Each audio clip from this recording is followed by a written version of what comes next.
As a pet owner, I'm crazy about these girls.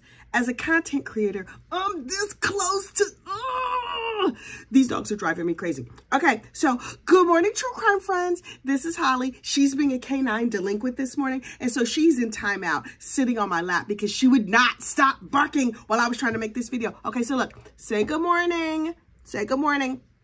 And because people always ask me, she's an Escapoo, American Eskimo and Poodle. She's adorable. She never stops barking. It's driving me out of my mind. So look, we need to talk about this Treehouse murder case. Oh, and there'll be announcements at the end of this video because I hate videos that start with announcements. So look, this Treehouse murder case down there in Key West, Florida, child, it continues to delight. Oh my God. Okay, nope. You cannot get down. You cannot get down because you're going to bark. Okay. First of all, Franklin Tyrone Tucker, who was a white man named Tyrone, Ty, showed up late to court. Again, like he's done pretty much every day of the trial. Sir, I understand that it's Key West, and it's a laid-back kind of lifestyle. I think that's terrific. What you're not going to do is keep being late for court. Sir, you are on trial for your life. This is a murder case. How are you late every day? Every day? Every now and then, like, you know, with some iguanas crossing the road, some coconuts that you have to drive around. I don't understand. Key West is like 7 miles across or something. I looked it up because I was like, maybe Key West is way, way bigger than I thought it was. It's not. It's not. He's just late. Is Mr. Tucker enjoying some of that methamphetamine? Is he? I thought he was off narcotics, frankly. And maybe he is. And I sincerely, from the bottom of my heart, hope that he is. No shade to our narcotics enthusiast friends. But that's not, you don't want to, somebody needs to let him know that it's not, I don't care what your excuse is. Like, being late is rude, but being late to court when you're on trial for your life in a murder trial, sir, that's not going to go good. Now, Mr. Tucker has said that in his opinion, this crime that he's accused of is a scumbag crime. And to recap, in case you don't know what he's accused of, so Mr. Tucker was hanging out with his friends partying. And by partying, I mean they were doing a lot of drugs. Oh, they enjoyed the liquor. They enjoyed the beer. They enjoyed the cocaine and the crack variety. They probably enjoyed the cocaine and the powder variety. They enjoyed just everything, a whole buffet. There was a lady named Molly there. I get the feeling it was not a lady named Molly, but I'm not trying to dive too deeply into what all the latest street drugs are. So they had a smorgasbord of narcotics. How do you? Okay, so look, hang on. Everybody was high. That's the short way to say it. Everybody was super, super high. And then some drug addicts tried to rob other drug addicts, and somebody ended up unalived and somebody ended up stabbed in the neck. Okay. So the dude that was dead, he's not here to testify, as you could well imagine. But the lady who was stabbed, she's still alive. And she's up there going, yeah, Ty, he ain't do it. But the state is like, one of the other scumbags who was super, super high when this happened, he said that, we told him, sir, narcotics enthusiast, gentlemen, if you come to court and say that Ty did it, we're going to let you off free. And I feel like they gave him door prizes or something. They're like, here's a bag of, I don't know, clean needles. I don't know what you need when you're getting out of jail. But here's some lovely cash and prizes. And if you come to court and say Ty did it, then we're going to let you go, please. And thank you. And he was like, okay, great. Just tell me what the story is and I will repeat it back to you. And then we just going to go with that. And so there's no evidence that Ty was there. His DNA is not there. Nobody saw him there, except for the guy who got the bag of prizes. He was like, it was him. Can I take my prizes, please, and go? Thank you so much. So I'm like, this case is a little bit hinky. Now, Ty's wife is a rich lady. Of course, they got together after the unfortunate unaliving. So the rich lady was like, we have all the money in the world and we can hire you a really, really good lawyer, but then nobody will pay attention to this case. And we can't show what scumbags that the police force down there is. So this is what we're going to do. If you defend yourself, then everybody will pay attention to the case. She was 100% correct. 100%. Because I'm paying attention. I'm perched. I'm there. I am watching every single moment of it.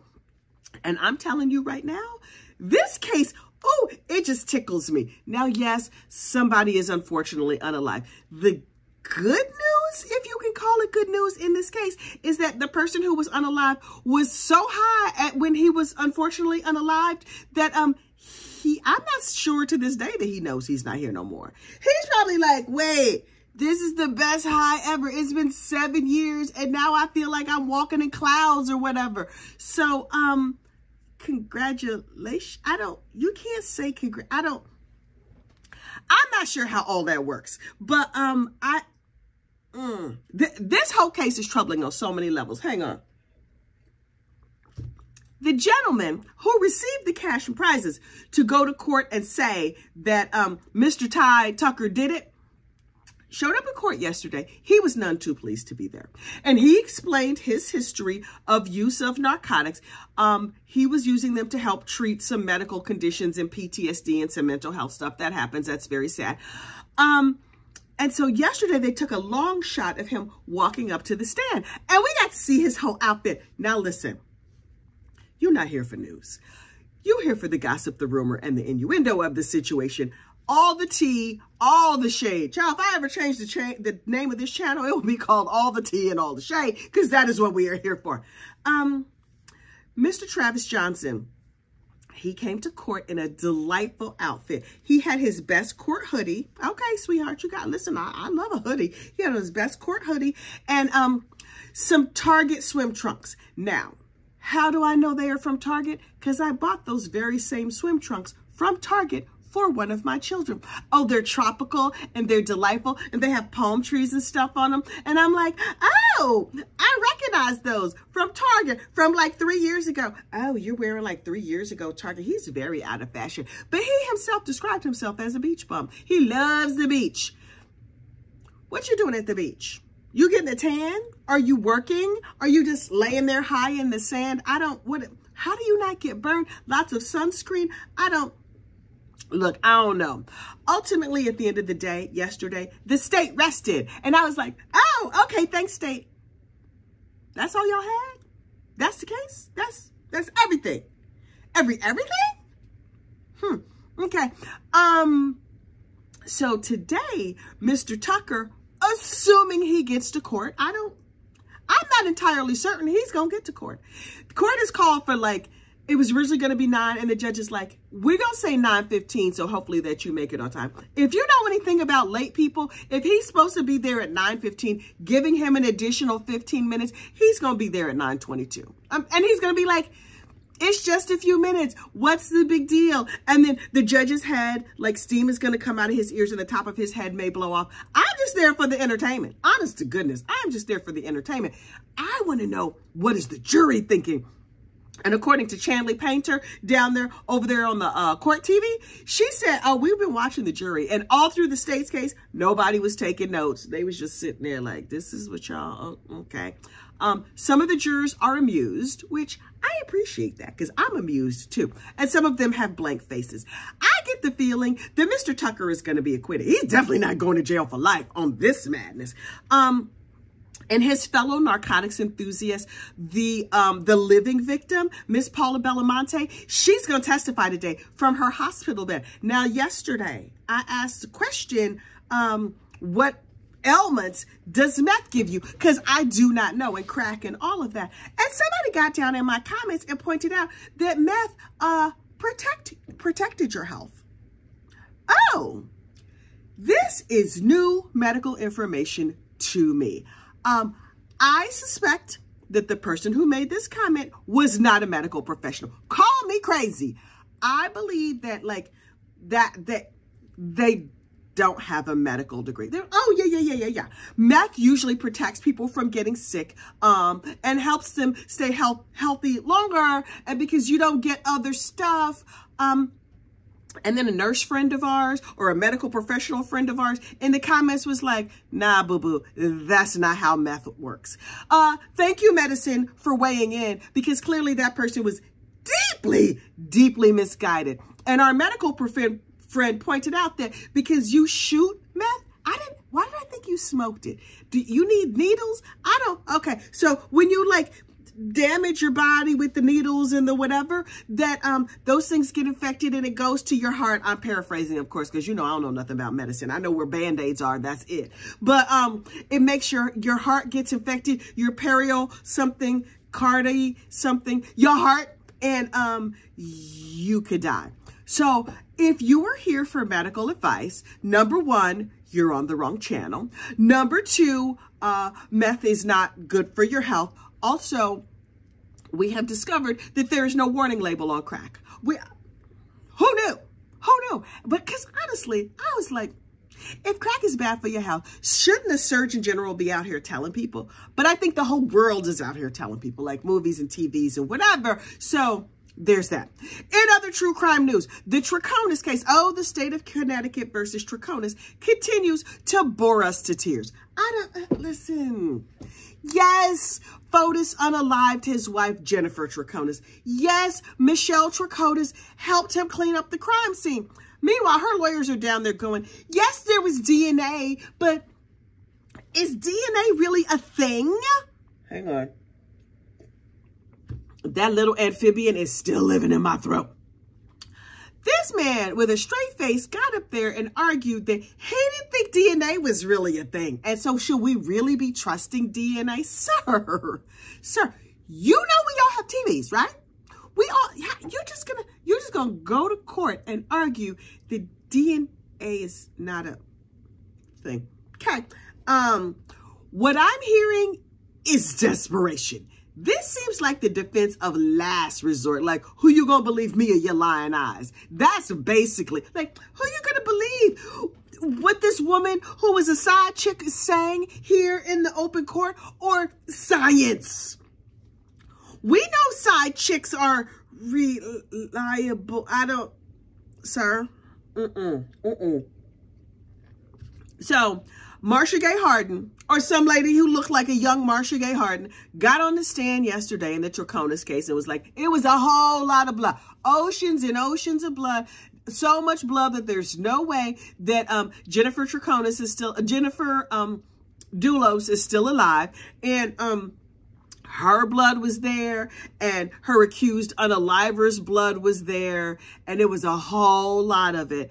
Thank you so much. But she didn't say it that succinctly. She said it all day in the most boring language possible in terms of like percentages and numbers and math. I don't know. My brain floated away. I went back down to Key West so I could see the narcotics enthusiasts talk about whatever the heck they was talking about, because I was really, really enjoying that trial. So look, I divide my days between down there with Miss Brandy Nicole, not because the Triconis case is so thrilling, just because I love Miss Brandy. Oh, I love Miss Me some Brandy Churchwell. Her and the 13th jurors. Hey, 13th jurors, I see y'all. The 13th gossips. That's people who are over there and over here. Hey, y'all, hey. And then I'm mostly spending my day over there with Scott, over there at the recovery addict.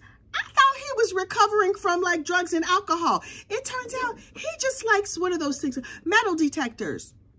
Okay, so you just out here finding junk. Okay. How is being a metal detectorist different from being like a dumpster diver? I guess it's cleaner. No shade to our like metal detecting friends. I don't get the appeal, but clearly that's not for me. Last but certainly not least, but maybe not even last, because there's a couple stories that we got to talk about here. Adelson's. Look, Daniel Rashbaum, losing attorney of Charlie Adelson, is now defending his killing mama, Donna Adelson. Mr. Rashbaum went on Surviving the Survivor last night. That is a popular YouTube channel by a dude that I hear is kind of a scumbag, but he's entertaining on the internet. Okay, fine. Mr. Rashbaum got up out here on Beyonce's internet and said that Donna Adelson was delightful. Sir, he's like, she's polite when she's not murdering people. And she reminds me of my mother.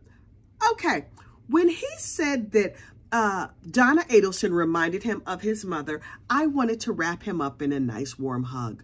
Sir, maybe he's Jewish and like it's a Jewish mother thing. I don't like, maybe there's like a cultural or an ethnic, or maybe he's getting like some connection to her that I don't get. You know what I mean? Like when I hear a Midwestern voice, I'm like, oh, that feels like home because I'm from Indiana.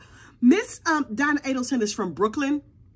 And she like her manner of speaking is very, very much of like a Brooklyn Jew who moved to Florida. And I know a little something about that because I live in North Jersey and it's a lot of people and everybody's mom and daddy live in Florida. I mean, honestly, Donna Adelson sounds like everybody's mama and grandmama I ever met. People who are from here originally, they all live in Florida. That's where you just go. When you're done with the New York tri-state area, you move to Florida. That's the way life works. I'm planning my trip to Florida permanently. That's like, you know, Heaven's Waiting Room. So she left Brooklyn, went to Heaven's Waiting Room, and she's just down there plotting unalivings and stuff. Okay, so something about all that speaks to Rashi's heart. Daniel Rashbaum, sir, I think that you are a good and decent and honorable man who was in desperate need of a lot of therapy, and not like a BetterHelp code so that you could get like discount therapy. I think you need the full price, $500 an hour, lay on the couch, Sigmund Freud himself coming back from the dead to give you therapy if you think that Donna Adelson reminds you of your mama. Now, what you choose to do with this information that I have just provided to you, sage wisdom. I'm telling you right now, what I just gave you was some very, very sage wisdom because, sir, you need help. You need help. You need all that. Wait. You need Tina Turner.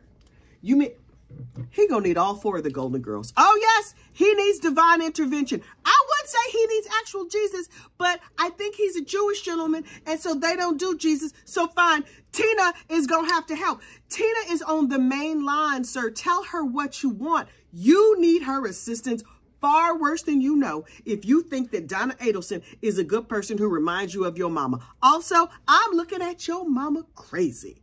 Does your mother plan to unalive people? Rashi, you better call your mama, because if you don't, she might send some hitmen out to get you and pay for it with laundered money that she washed in her front load washing machine. I'm telling you right now, hang on. Boo-boo, you in trouble. You better call her. Also, there was a question as to whether or not Daniel Rashbaum advised the Adelsons to flee the country and go to Vietnam. This is an excellent question. I am glad someone asked it because on those recorded jail phone calls that Donna had, that she was like, I didn't realize they were recording me with my plans to flee. She said, well, Daniel told us that we might not get out, but we should try if we can. Rashi, boo-boo, are you advising your clients to flee the country? Because that's not good. But Mr. Rashbaum had a prepared response, which I, for one, appreciated. Now, he was not like off the top of his head, like, well, let me just tell you what happened. He was like, I knew this question would come up. And so I have a very, very precisely worded statement that I will now share with you. At the time that my client was attempting to flee the country to Vietnam, she was not under arrest. There was no warrant out for her that we knew of. The grand jury had certainly not convened. And her going to Vietnam on a one-way ticket by way of Dubai on Emirati Air with those gorgeous flight attendant outfits. Have you seen the Emirati Air flight attendant outfits? Oh, they are good. I want that outfit just for my regular life. But anyway, she was going on the airline with the gorgeous flight attendant outfits because she was upset and she needed to take a little vacation to rest and clear her mind by way of a one-way ticket to Vietnam after having discussed that there's no extradition from Vietnam. Okay, sir, again, see also you needing a whole lot of therapy. Also, someone to teach you to lie better. I'm sure your new mama, Donna Adelson, oh, she can help you right out with that. Oh, she's an expert. Highly proficient. So she gonna give you those lying lessons and you can give her some legal advice. She going to jail forever. Forever, ever she going to jail. And she has a lot of pills and medication or whatever. Frankly, I don't expect her to last long. No matter what happens, she's already serving a life sentence. I don't suspect that she's going to do well in prison. Although maybe she can help the other people, the other ladies in prison. Oh, she could teach them to lie and scheme and do other things. So she's going to ply her trade over there at the prison, and good for her. Lastly, I'm going to talk about a case that I don't really care about, but people are talking about it, so I'm going to talk about it too, because far be it from me to buck the trend. That is Chad Daybell. This man looks like a marshmallow to me. Some people say he looks like a thumb, but to me, he's just like square and bland and just like marshmallow-esque. So Chad Daybell is on trial, excuse me, death penalty case for unaliving his wife and his stepkid with his crazy behind wife, cult leader Lori Vallow Daybell. Okay. Lori was convicted. She thinks Chad is Jesus. Good for her. Clearly, she's out of her rabbit ass mind. So, Chad is like, hey, I need a new lawyer because I've now run out of money, and my existing lawyer, he said he can't work for free. So can you, yes, he's worked on it for 3 years, and yes, he's taken every single penny I could ever hope to have for my whole entire life, and now he wants to quit. And the judge was like, yeah, nah, boo-boo. That's not a thing. And so I get the feeling that all of this was just a show. I feel like the attorney was like, we just need to go through and do this performance where I say I'm going to walk away because they're not paying me. And then the state will say, okay, we'll give you some money to do it, and we'll hire you some help, and we'll give you funds for this and that. And then we'll keep moving right along. Okay, fine. I, from the bottom of my heart, don't care. Not that I don't want justice for the people that he unfortunately unalived. I just don't care about this marshmallow dude. The wife's trial, because she was super crazy, that was interesting to me. This case, he's going to be convicted. We all know he's going to be convicted, right? Why doesn't he just take a plea? If they take the death penalty off the table and he agrees to go to prison for the rest of his life, I think that's going to save us all a lot of aggravation. It's going to save me some aggravation. And then his kids and everybody else can be like, yeah, we know daddy killed them people. Okay. And then y'all could just send him packages and magazines and the Book of Mormon and cakes with files in them and whatever else you send a habitual unaliver. I don't know how serial killing works. And serial killers, please don't, you don't have to reach out and let me know. Thank you. I'm good. So the lawyer stays. I stay bored. I also stay not caring about his marshmallow behind look. Announcements.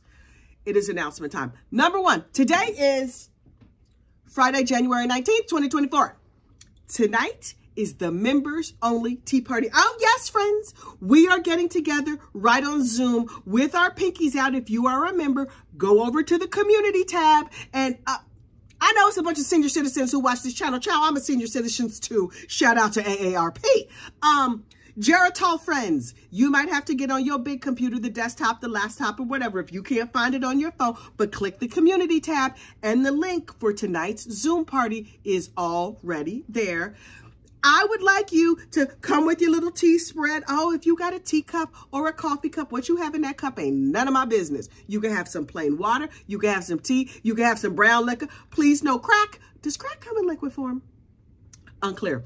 Anyway, whatever you want to drink is fine. If you want to dress up, great. If you don't want to dress up, great. Cameras will be required, because what you're not going to do is Zoom by me. I'm not going to have no dude jumping on here and doing lewd things and acting crazy all up in my tea party with our pinkies out, because we do not need that. But, yeah, so if you clean in your kitchen, child, clean your kitchen and have the tea is like the, you know, we gonna be he, and chit chat and all of that kind of thing. It's not fancy if you don't need it to be fancy. If you laying in bed in your pajamas with no foundation garment, child, come on through, because that's how I do 90% of these videos. So it's fine. I'm not even wearing a foundation garment right now. Look at that. Anyway, my other appearance coming soon to this YouTube platform is I'm going to be on the Sober Heathen podcast tomorrow, January 20th. You know, I don't know what day it is. Saturday, January 20th at 9 o'clock in the morning.